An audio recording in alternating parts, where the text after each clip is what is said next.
Back to you, Rebecca. Thank you, Steve.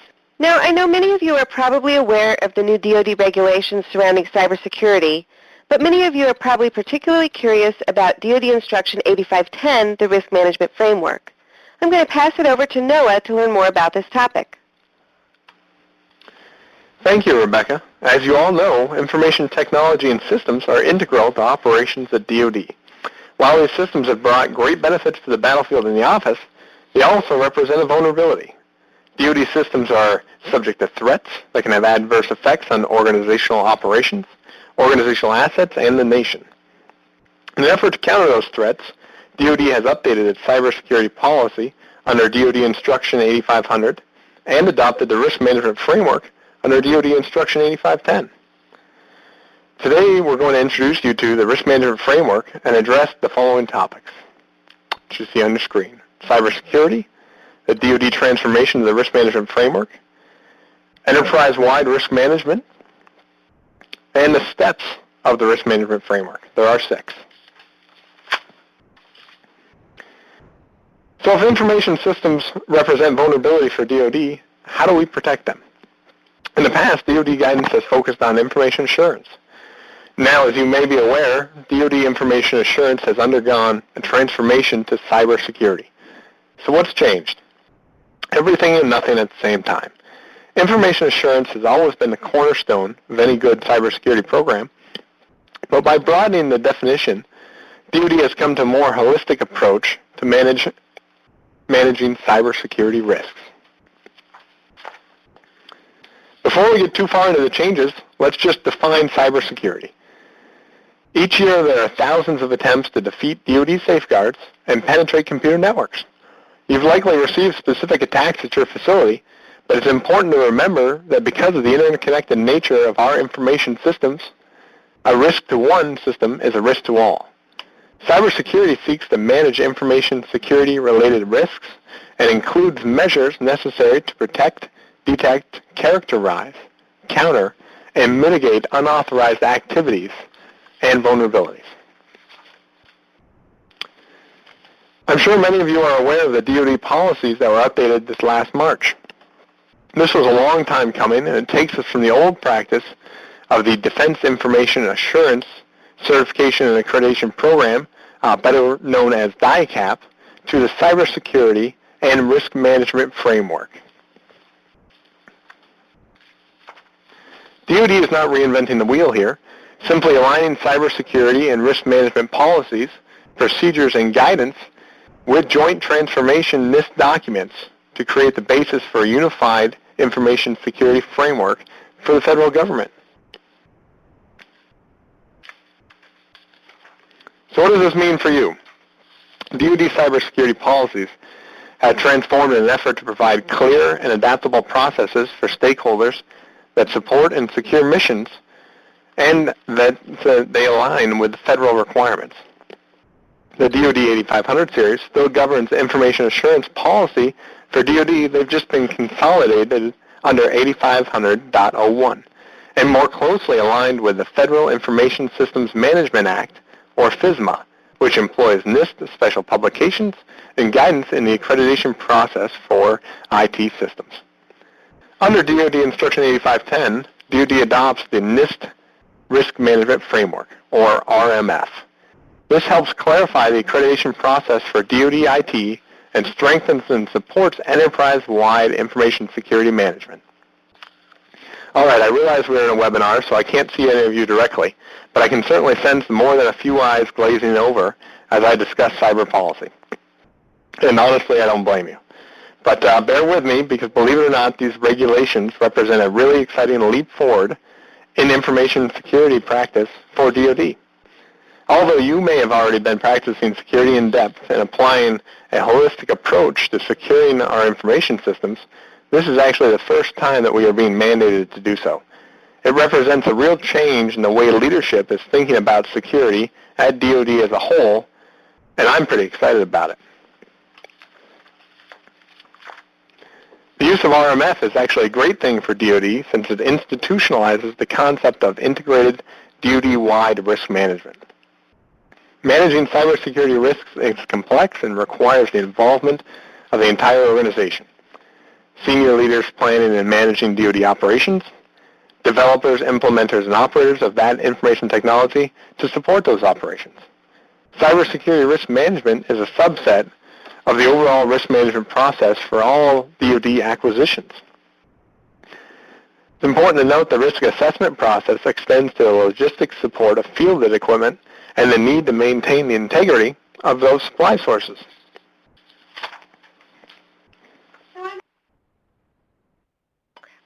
So I'm actually really excited about RMF too. What about our audience out there? Why do you guys think integrated risk management is an essential component of cybersecurity?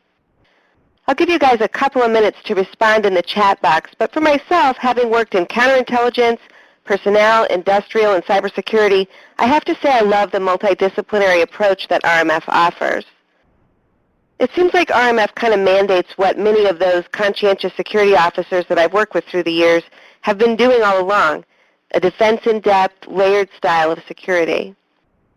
Oh, I see a couple of responses coming in. Let's see what you guys had to say about it. Standardization. I really like that response. It's true that while we all may have been practicing this, it wasn't really standardized in the past, and this will give some frameworks for people to do it in a smart and efficient way.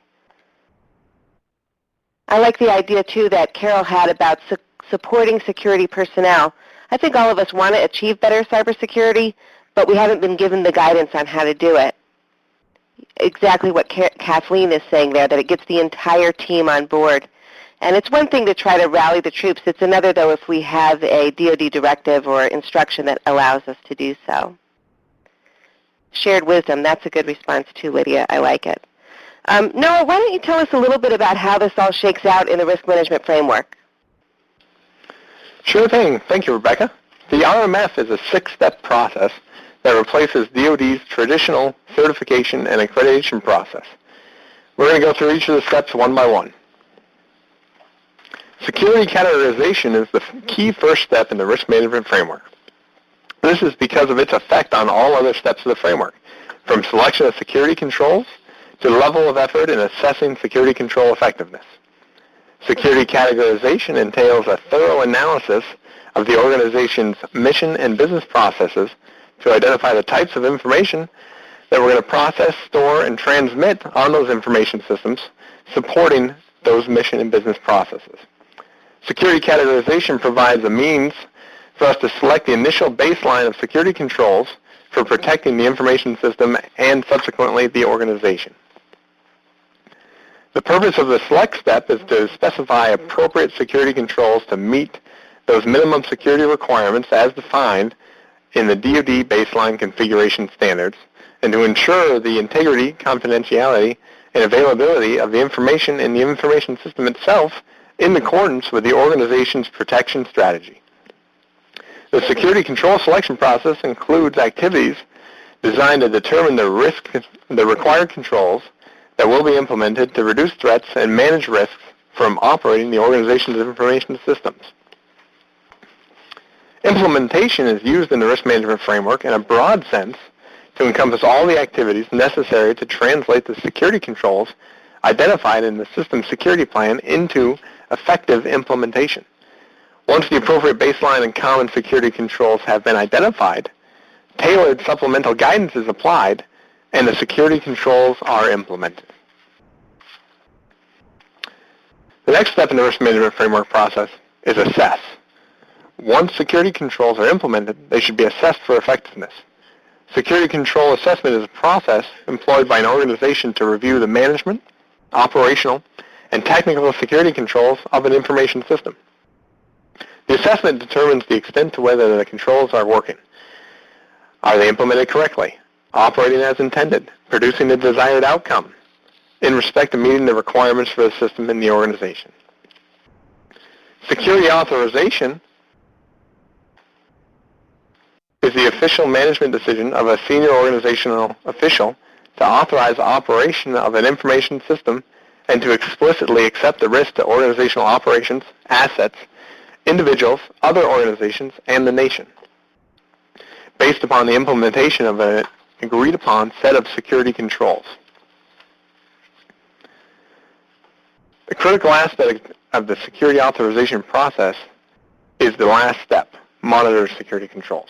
This involves the continuous monitoring of an information system security controls, which includes analyzing and documenting any proposed or actual changes to the information system or its environment of operation.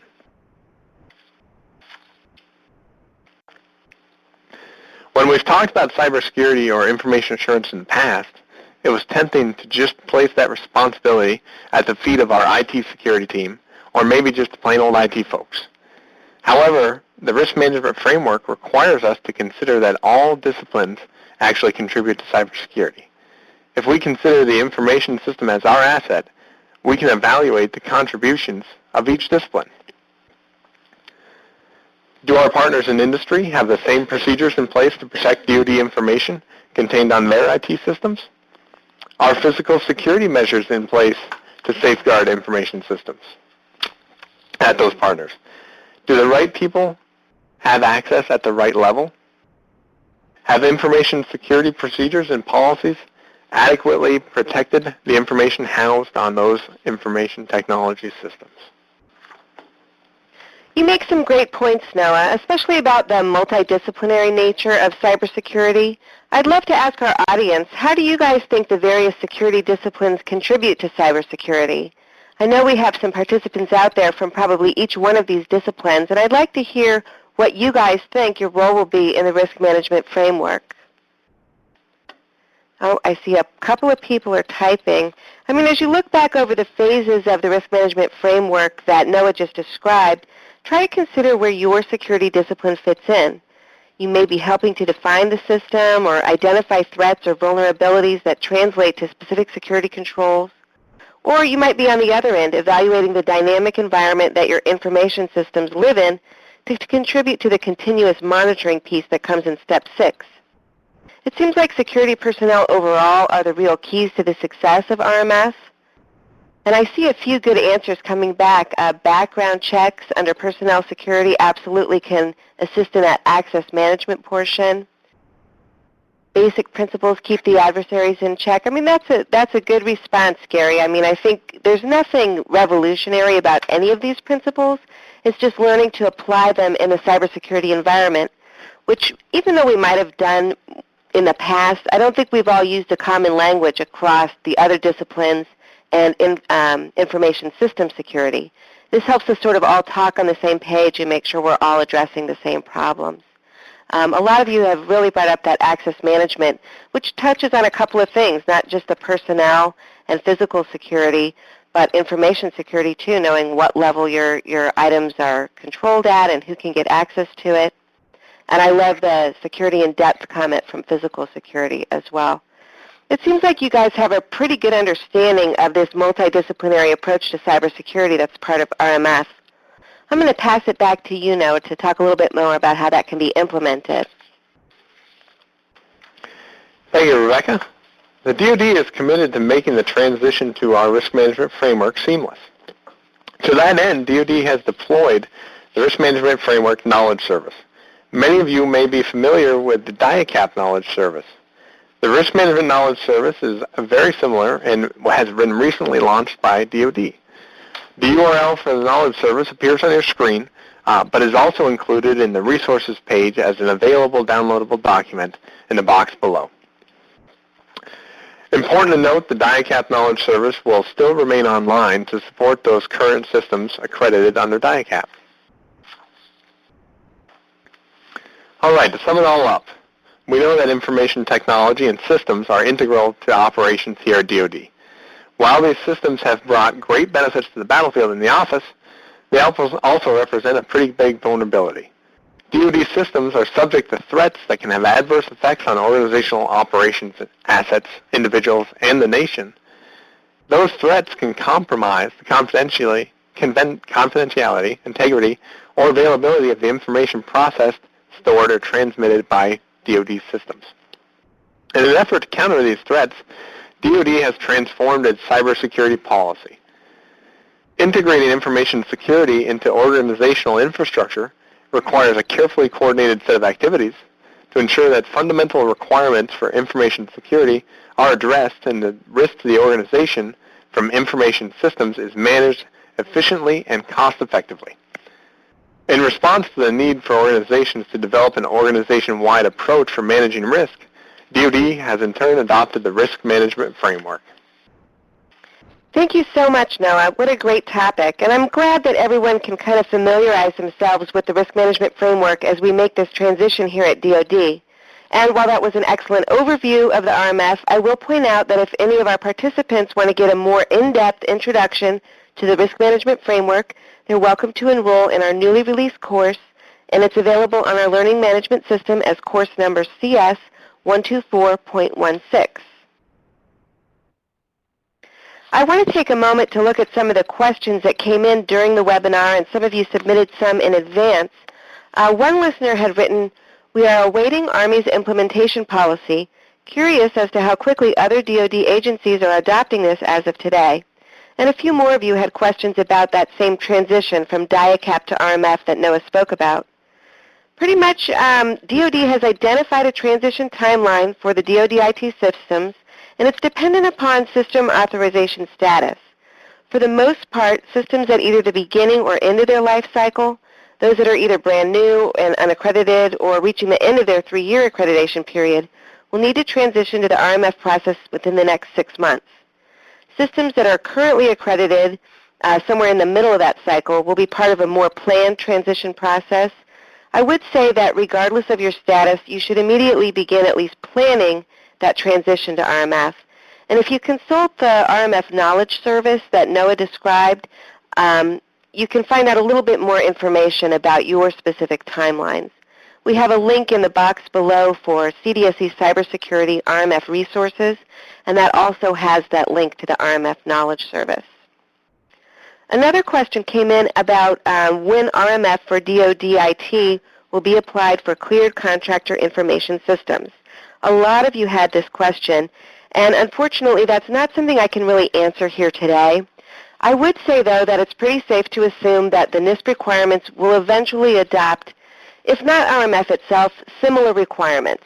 I can't say when that's going to happen, but definitely in the meantime, your DoD customers will be making this transition right now, and it's probably a good idea to become more familiar with the process.